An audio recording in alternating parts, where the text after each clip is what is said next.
Thank you for that introduction.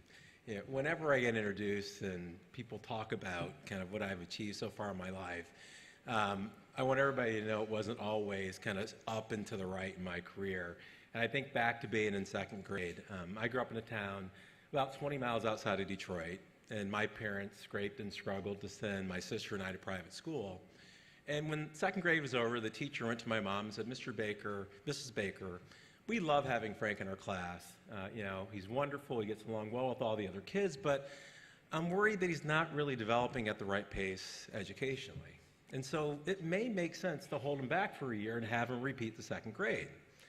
My mom looked at the teacher and said, "You know what, I see that in him too. That may be the right decision for my son, but I want to be very clear. I'm not paying for the second grade twice." Needless to say, I moved on to the third grade.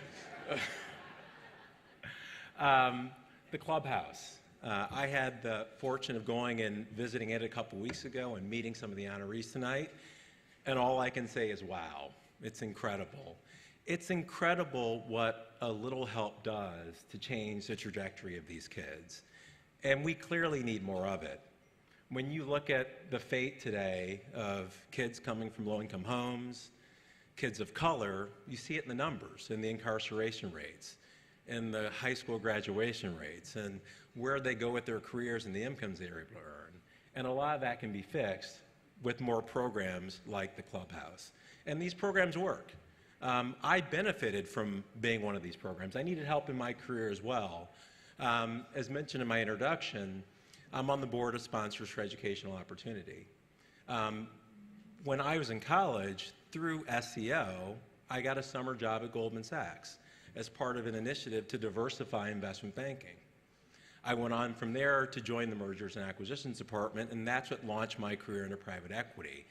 I needed a little bit of help to get along, just like what the Clubhouse does for the kids.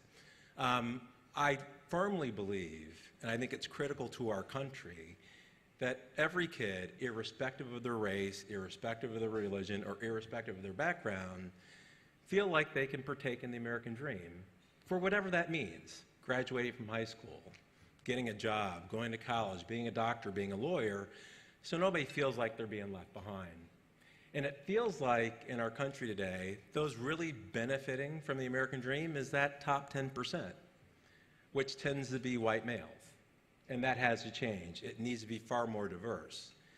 And I'm also troubled because it feels like we're taking a step back from those initiatives, particularly when you hear the rhetoric coming out of Washington, D.C. today, and it's quite troubling.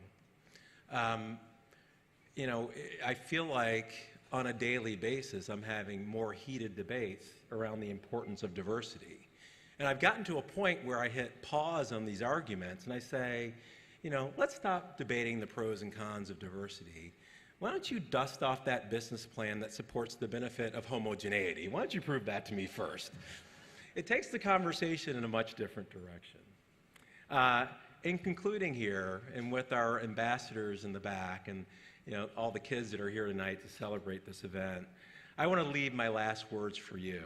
And one of my favorite mantras, written by an author named Jack Blazak, and it's really kind of informed how I've led my life, and it's very simple, and it's 3 words that I think are incredibly powerful. And as you go on from the club to college and on with your careers, I want you to keep these 3 words with you. Learn, earn, and return. Because that's the cycle that's going to drive all these benefits. Thank you all very much tonight.